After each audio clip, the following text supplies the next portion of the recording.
Good morning students. तो students, आज इस वीडियो में जिसके बारे में हम बात करेंगे वो है कॉम्प्लेक्स नंबर। जिस चैप्टर के बारे में हम बात करेंगे कॉम्प्लेक्स नंबर। कॉम्प्लेक्स नंबर, तो इसके पहले हम बहुत से नंबर के बारे में बात कर चुके हैं, जैसे कि real number, natural number, rational number, irrational number. और आज जिस सब्जेक्ट और जिस टॉपिक के बारे में हम जानेंगे वो है कॉम्प्लेक्स नंबर। तो पहले जानना पड़ेगा ये कॉम्प्लेक्स नंबर क्या है और ये क्यों आया है कॉम्प्लेक्स नंबर। अगर मैं आपको ऐसा कुछ नंबर दूं कि एक्स स्क्वायर इक्वल टू 4, ठीक है, तो एक्स का वैल्यू कितना होगा? तो एक्स का वैल्यू कितना होगा? आप क्या लिखोगे? Plus minus of root over 4। That means x का वैल्यू है आपका क्या आएगा? Plus minus 2। सही है। अगर हम आपको देते हैं कि x square equal to 1, x square equal to 1, और अब हम आपसे पूछते हैं कि x का वैल्यू कितना होगा, तो आप सिंपली बोलोगे कि सर x का value plus minus root over of 1, so sir value होगा प्लस माइनस 1। यही तो आप बोलोगे। तो यहाँ तक कोई दिक्कत नहीं, कोई प्रॉब्लम नहीं। तो यहाँ तक सब सही है, सब सही है। मगर अगर हम आपको बोले कि एक ऐसा नंबर है कि x square plus 1 equal to 0, ऐसा एक है, अब यहाँ से आपका x का वैल्यू कितना होगा, तब आप क्या करोगे? एक्स स्क्वायर प्लस इधर चला जाएगा तो minus 1, so x equal to आपका क्या होगा? Root over of minus 1। यही तो होगा ना, रूट ओवर ऑफ माइनस 1। ये जो x का वैल्यू जो है रूट ओवर ऑफ माइनस 1, इस रूट ओवर ऑफ माइनस 1 को i से एक्सप्रेस करते हैं, इसको i से एक्सप्रेस करते हैं। सो हम लिख सकते हैं x equal to i, where i equal to क्या? वेर i इक्वल टू क्या? Root over of minus 1। इस i को बोलते हैं आयोटा। आयोटा एक फेमस साइंटिस्ट यूक्लिड एक फेमस साइंटिस्ट यूक्लिड ने ये डिस्कवर किया था, ये आयोटा का कंसेप्शन डिस्कवर किया था। क्लियर? तो ये i मतलब आयोटा का वैल्यू क्या होगा? Root over of minus 1। तो इतना तक क्लियर। तो जहाँ पे रूट नेगेटिव नंबर के ऊपर हम स्क्वायर करेंगे, जहाँ पे नेगेटिव नंबर के ऊपर हम स्क्वायर करेंगे, तब इमेजिनरी नंबर आएगा। ठीक है। अगर आप पॉजिटिव नंबर के ऊपर रूट करते हो तो वहाँ पे कोई दिक्कत नहीं, वहाँ पे आपका आराम से रिजल्ट चला आएगा। मगर जब आप नेगेटिव किसी नंबर के ऊपर आप स्क्वायर रूट करोगे, तब आपका इमेजिनरी नंबर का कंसेप्शन चाहिए। ठीक है। तो अब तो देखते हैं कि इमेजिनरी नंबर कैसे हम लोग एक्सप्रेस करते हैं। इमेजिनरी नंबर हम लोग एक्सप्रेस करते हैं, इमेजिनरी नंबर का एक्सप्रेस है a प्लस आई बी, इस फॉर्म में हम इसको एक्सप्रेस करते हैं। a प्लस आई बी, इस फॉर्म में हम इसको एक्सप्रेस करते हैं। z इक्वल टू, z से हम इसको एक्सप्रेस करते हैं a plus i b. a क्या है? a है real part of imaginary, real part of complex number. और i की मतलब आयोटा के साथ जो जुड़ा पार्ट है, मतलब b, that is imaginary part of complex number. Clear? तो ये तो बहुत सिंपल बात है। ठीक है। तो यहाँ पे ये a मतलब आपका है, real part of complex number, and b है imaginary part of complex number. अब एक एग्जांपल लेते हैं, लाइक एग्जांपल कंसीडर करते हैं, जैसे कि कॉम्प्लेक्स नंबर का एग्जांपल, कॉम्प्लेक्स नंबर जैसे 4 + 3i। तो ये कॉम्प्लेक्स का फॉर्म है, जहाँ पे 4 आपका रियल पार्ट और 3 आपका इमेजिनरी पार्ट है। तो ये जो एक्सप्रेशन है ये कॉम्प्लेक्स नंबर का एक एक्सप्रेशन है। क्लियर? अगर हम आपको दें 5, can you express 5 as the form of complex number? Yes, we can express, क्योंकि हम 5 को कैसे लिख सकते हैं? 5 + 0 × i, जहाँ पे 5 आपका रियल पार्ट है और 0 आपका इमेजिनरी पार्ट है दिस कॉम्प्लेक्स नंबर। तो 5 को भी हम कॉम्प्लेक्स नंबर के मॉडल पे लिख सकते हैं। क्लियर?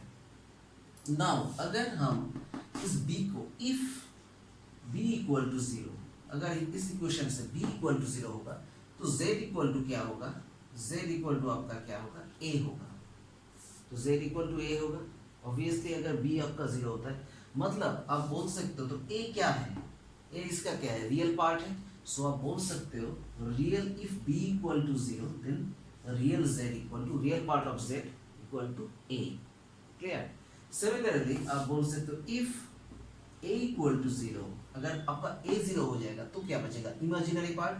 तो आप बोल सकते हो इमेजिनरी, आई एम, इमेजिनरी को शॉर्ट में लिखते हैं, इमेजिनरी पार्ट ऑफ जेड आपका क्या होगा, बी होगा।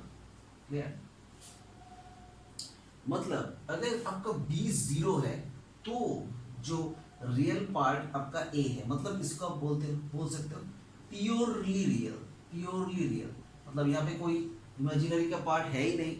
अगर ए आपका जीरो है तो ये इमेजिनरी पार्ट है, तो इसको आप बोल सकते हो प्योरली इमेजिनरी, इमेजिनरी।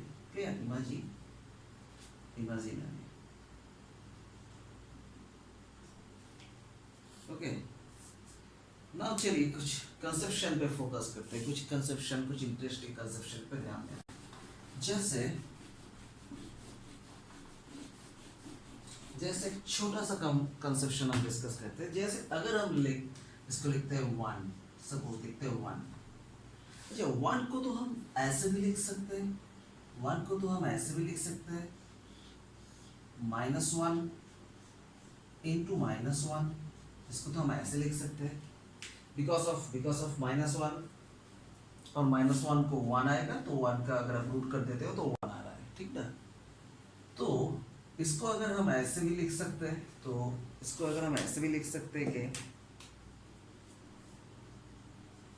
-1 मतलब क्या है, हम लोग जान चुके थे कि I is equal to root over of -1, but I square equal to what? I square equal to -1, ये हम जान चुके हैं, क्योंकि iota equal to root over -1, so I square equal to -1।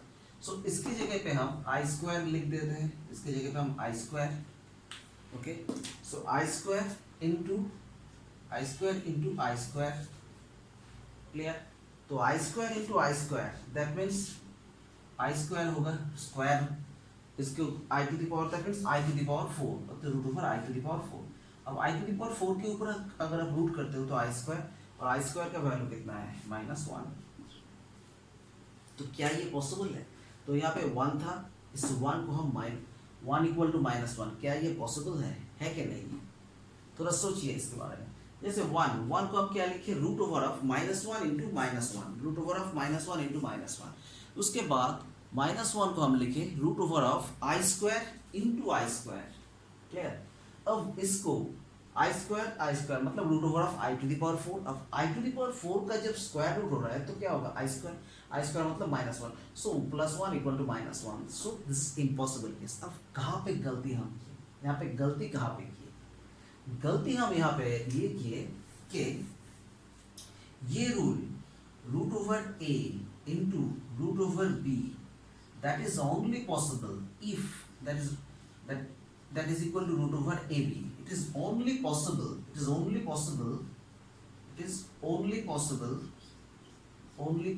ये तब भी पॉसिबल है, it is only possible, ये केस कब पॉसिबल है, it is only possible if any of them is non-negative, any of them not is non-negative, clear. मतलब ये दोनों जो है, दोनों में अगर any two numbers, any one of the number अगर नॉन नेगेटिव है तो ही ये पॉसिबल है, अदरवाइज ये पॉसिबल नहीं है, क्लियर। सो इसलिए यहाँ पे क्या है, यहाँ पे दोनों ही नेगेटिव, यहाँ पे दोनों ही नेगेटिव, सो इन दोनों का, सो ये पॉसिबल, यहाँ पे दोनों ही नेगेटिव, सो आप इसको ऐसे नहीं लिख सकते, क्लियर। ये तब आप ऐसे लिख सकते हो अगर दोनों में कोई एक, जैसे कि मानिए कि √5, जैसे कि मानिए 5 इंटू -3, तब आप लिख सकते हो -15, दैट इज ओके, बिकॉज एक किसी भी एक नॉन नेगेटिव है। मगर अगर आप लिख सकते हो, अगर आप लिखना चाहते हो कि -5 इंटू -3 -5 इंटू -3, ये कभी भी आपका +15 नहीं होगा। क्लियर? ये कभी भी आपका +15 -5 इंटू -3, तो ये कभी भी आपका, मतलब इसको आप क्या लिख सकते हो, -5 इंटू -3, इसको आप ऐसे कभी, ये कभी पॉसिबल नहीं है। क्यों पॉसिबल नहीं है? क्योंकि यहाँ पे कोई लिखेगा, क्योंकि यहाँ पे कोई लिखेगा रूट ओवर ऑफ, इसको कोई लिखेगा रूट ओवर ऑफ 5 और i, root over of 5i into इसको लिखेगा रूट ओवर 3i, तो मतलब क्या आ रहा है, रूट ओवर -15। ये पॉसिबल नहीं है। सो ये ओनली पॉसिबल है कब, जब a into b equal to root over of a b है, जब कोई भी एक नंबर नॉन नेगेटिव होगा। क्लियर? तभी पॉसिबल है। ठीक, तो अब देख लेते हैं कुछ प्रूफ्स, जैसे कि आई स्क्वायर मतलब क्या, -1, आप लोग जानते हो। तो अगर कोई आपको बोले i टू द पावर 4 क्या होगा, simple i square whole square, that mean -1 square, that mean 1। Clear? अगर आपको बोले कि i टू द पावर 5 निकालने के लिए, तो भी आप बहुत आसानी से निकाल सकते हो। I square into I that mean -1 into -1 into I, -1 into -1 plus 1 into I, that means I. Clear?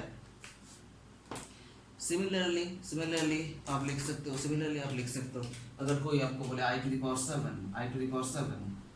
7, तो आप जानते हो I to the power 4 into I square into I